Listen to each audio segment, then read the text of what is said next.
ख्याल रखना है। 2-3 बातें जो सर ने भी आपसे पूछा शुरू में ही कि कोई व्यक्ति है जो बीमार होना चाहते हैं, तो सर ने कहा नहीं। क्या ऐसे कोई व्यक्ति बाहर में भी किसी से पूछेंगे कि आप बीमार होना चाहते हैं, उसका भी जवाब बोलेगा नहीं। तीसरी बात और एक बहुत महत्वपूर्ण बात सर ने पूछा कि अगर आप किसी घर पे में जाएंगे तो कोई ना कोई व्यक्ति, एक व्यक्ति आपको उस घर में बीमार जरूर मिलेंगे आज के टाइम पे, है या नहीं है? yes. तो क्या ये जो हमारा प्रोडक्ट था ये सबके घरों तक घर में यूज होने वाला प्रोडक्ट है?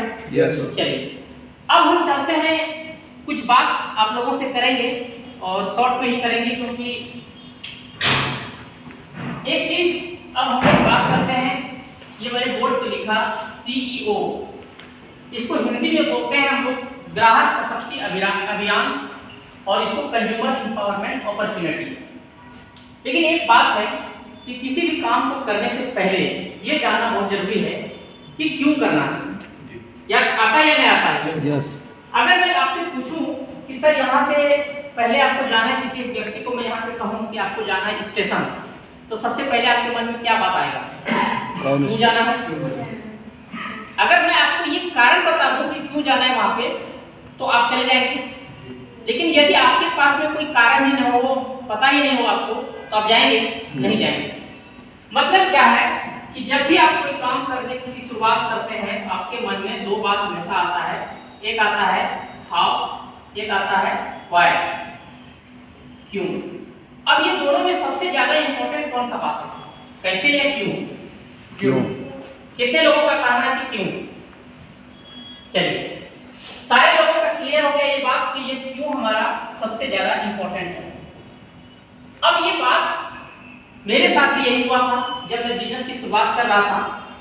तो हमारे जो अपलाइन थे वो आज झारखंड सरकार में एक अच्छे पद पे ऑलरेडी कार्यरत हैं, जहां की लाखों लोगों में कुछ परसेंट ही लोग उस जगह पर पहुंचते हैं।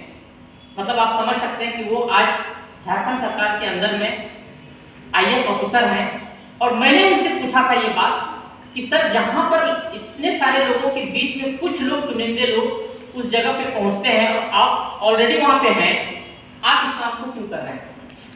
तो जब उनका जवाब मुझे मिला क्यों का, तब उस दिन मुझे ये बात समझ में आ गया कि ये मेरे लिए कितना इंपॉर्टेंट है।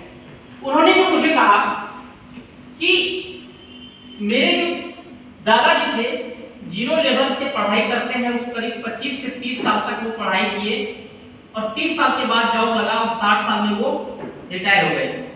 यही होता है आम आदमी की जिंदगी में। आप पढ़ाई लिखाई शुरू करते हैं, 20 साल 25 साल पढ़ाई करते हैं, जॉब में जाते हैं, 60 साल के बाद रिटायर हो जाते हैं। उनके बाद उन्होंने कहा कि मेरे पिताजी ने भी सेम काम किया, 0 लेवल से पढ़ाई लिखाई किए, 25 से 30 साल तक पढ़ाई लिखाई किए, 60 साल में वो रिटायर हो जाएंगे। क्या ये सही बात है? yes.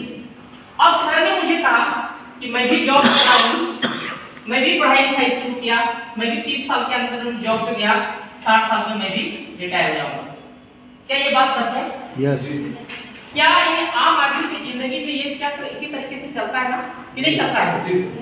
अब देखिए उन्होंने ये बात मुझे कहा कि जितने भी बड़े बड़े बिजनेसमैन हैं, बिजनेसमैन के लाइफ में क्या होता है कि यदि उस बिजनेस को एक जनरेशन आगे लेके जाता है तो उसका नेक्स्ट जनरेशन वहां से उसको आगे लेके जाता है। जाता है या नहीं जाता है? ये बात सर ने मुझे कहा कि मैं शायद से कोई पे ऐसा काम करना चाहता हूँ जहां से मेरा बच्चा इस काम को आगे लेके जाए। और जो बात उन्होंने कहा कि आज मैं जिस चेयर पे बैठा हूँ, ये चेयर मैं अपने बच्चे को नहीं दे सकता हूँ। क्या कोई ऑफिसर को आपने सुना है कि कोई अगर बेटा पिताजी और उनके बहुत अच्छे पद पे है तो अपने बच्चे को उस पद पे बैठा सकते हो? नहीं बैठा सकते हो। तो जब ये बातों का जवाब मुझे मिला तब मुझे लगा कि इस व्यक्ति का विजन क्लियर है। उसी दिन मुझे समझ में आ गया कि इंडस्ट्री में काम क्यों करना चाहिए। और एक बहुत महत्वपूर्ण चीज जो मैं अभी आपको बताने